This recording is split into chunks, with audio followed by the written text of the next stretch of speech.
வயசுல ஒரு குழந்தை, 2 வயசுல ஒரு குழந்தை ஒண்ணு இருக்கு, கொண்டாட்டி இருக்கிறாங்க. இப்ப இதுக்கு யாரு என்ன பதில் சொல்ல போறாங்க? கலைஞர் நூற்றாண்டு இதுன்னு பேரை வச்சுட்டு ட்ரீட்மெண்ட் ஒழுங்கா நடக்கலாம்.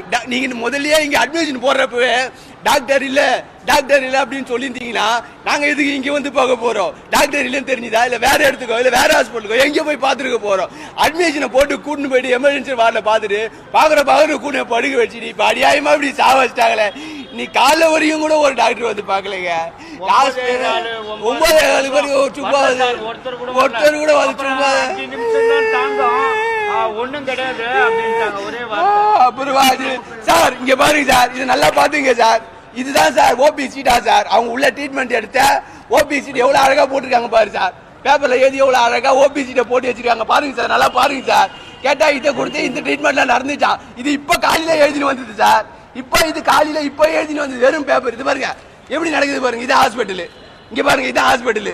எப்படி எழுதினு வந்திருக்காங்க பாருங்க. இப்ப எழுதினு வந்து கொடுத்துட்டு இதுதான் ட்ரீட்மெண்ட், அதுக்கான சம்மரியா, ட்ரீட்மெண்ட்டுக்கான சம்மரி பாருங்க. ஒரு உயிர் போயிருக்கு, ஒரு உயிருக்கான சம்மரி இது. இதுதானா அரசாங்கம் நடத்துற ஹாஸ்பிட்டல்? சொல்லுங்க, ஹாஸ்பிட்டல் இதுதான். ஒரு மனசாட்சியில 30 வயசு பையங்க, அவனுக்கு எப்படிங்க ஸ்டெமினாவோட இல்ல அவன் போயிருக்கான் அந்த உடம்பு தாங்குற அளவுக்கு? எட்டு இது மாதிரி பண்ணிருந்தா எப்படிங்க? அநியாயமா போச்சாங்க ஒரு உயிர். செட்டிநாடு ஹாஸ்பிட்டல் அதுக்கு முன்னாடி அந்த இங்க வரதுக்கு முன்னாடி செட்டிநாடு ஹாஸ்பிட்டல் பார்த்துட்டு அதுக்கப்புறம் தான் அங்க ஸ்டேட்மெண்ட் வாங்கிக்கினேன். அங்க எங்களால் செலவு பண்ண முடியாதுன்ட்டு ஒரு நாளைக்கு 15,000 ரூபாய் 20,000 ரூபாய் கேட்டாங்க ஐசியூல. அதனால எனக்கு செட் ஆகாதுங்க வச்சு பாக்குறதுக்கு. அதனால என்ன பண்ண வேணாம் நீங்க கொடுங்க அப்படின்ட்டு. சரி நல்லா பாப்பாங்களே அப்படின்றதுக்கோசம் இந்த ஹாஸ்பிட்டலுக்கு கூட்டின்னு வந்தேன். ரொம்ப நாளா இல்ல டாக்டர், அதுக்கு அன்னைக்குதான் தெரியுமா நீ பித்தப்பையில கல் இருக்கிறதுன்றது. பெயின் வந்ததுக்கு அப்புறம் தான் தெரியுது. அதுக்கப்புறம் தான் கூட்டு வந்து சரி இங்க வந்தா நல்லா பாப்பாங்களே, இது வந்து சூப்பர் ஸ்பெஷாலிட்டி மருத்துவமனைன்றாங்களே, நல்லா பாப்பாங்களே நம்பி கூட்டு வந்தாங்க.